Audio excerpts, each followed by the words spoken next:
नमस्कार, मैं अनिल कुमार सिंह। आज एक मैं ऐसे टॉपिक को छेड़ रहा हूँ जिसका शायद लोग कहें कि जी आज के संदर्भ में इसका कोई तात्पर्य नहीं है।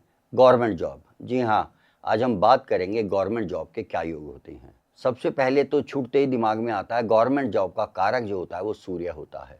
तो सूर्य का किसी भी कुंडली में स्ट्रेंथ होना बहुत ही ज़रूरी होती है अगर गवर्नमेंट जॉब की बात की जाए।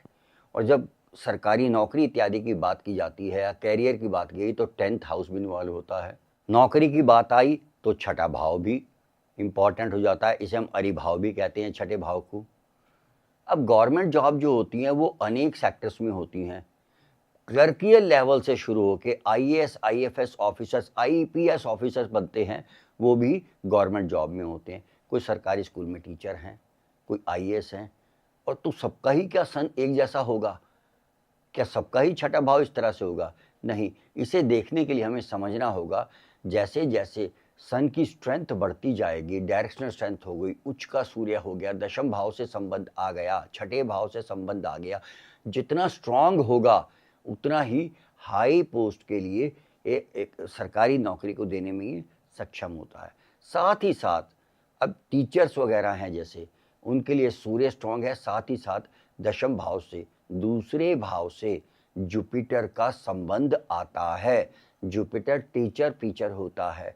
अब एक टीचर है और एक प्रोफेसर है, इसमें हम कैसे डिस्टिंग्विश करेंगे? प्रोफेसर होते हैं हायर पोस्ट के लिए, टीचर्स होते हैं थोड़ी लोअर पोस्ट के लिए। तो उनका जो प्रोफेसर होंगे उनका सूर्य थोड़ा ज़्यादा बली होगा। जुपिटर किसी शुभ उसमें साइन में बैठा होगा, अपनी राशि का होगा, वो टीचर से ऊपर प्रमोट होकर प्रोफेसर बन जाते हैं। आईएएस वगैरह बनने के लिए छठा भाव मजबूत होता है, दशम भाव मजबूत होता है, दशमेश मजबूत होता है और सूर्य भी स्ट्रांग होता है। साथ ही साथ उन्हें बचपन से दशाएं अच्छी मिली होती हैं। पढ़ाई के समय किसी योग कारक ग्रह की दशा मिल गई होती है या किसी उच्च के ग्रह की दशा मिली होती है जिसका संबंध पंचम भाव से होता है। वह व्यक्ति को आईएएस, आईपीएस बना देता है। अब आईएएस और आईपीएस दोनों ही उच्च पदवी के पोस्ट होती हैं, पर यदि मंगल का भी प्रभाव आ गया, मार्स भी स्ट्रांग हो गया, तो वो आईपीएस की तरफ चले जाते हैं। और यदि सूर्य का ही संबंध रहा तो आईएएस वगैरह के लिए वह एंटाइटल हो जाते हैं।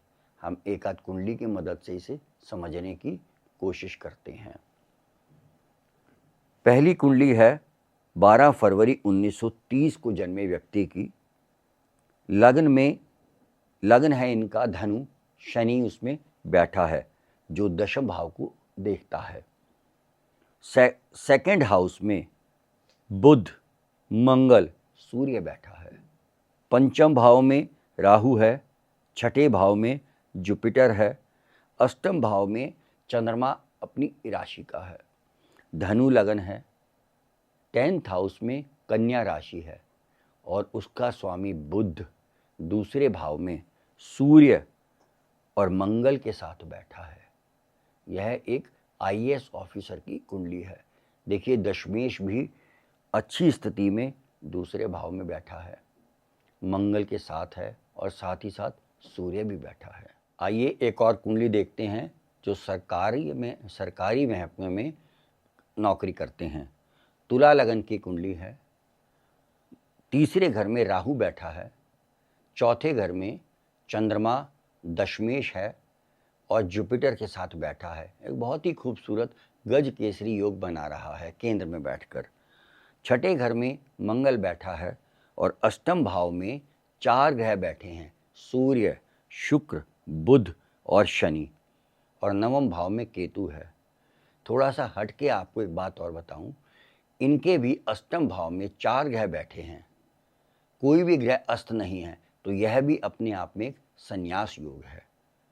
दशम भाव का स्वामी चंद्रमा चौथे भाव में जुपिटर के साथ है और जुपिटर सूर्य को देखता है। डायरेक्टली इनडायरेक्टली सूर्य का संबंध दशम भाव से आ गया, जुपिटर चंद्रमा के साथ बैठा है। अब क्योंकि अष्टम भाव में सूर्य बैठा है तो बहुत बली नहीं है, तो बहुत ऊंचे पदवी पर तो नहीं है ये, एक सिक्योरिटी सर्विस के एक छोटे पद पर, क्लरिकल लेवल के पद पर यह व्यक्ति सरकारी नौकरी में कार्यरत है। जुड़े रहिए हमारे साथ इसी तरह और रोचक वीडियोस के लिए। जय श्री कृष्णा।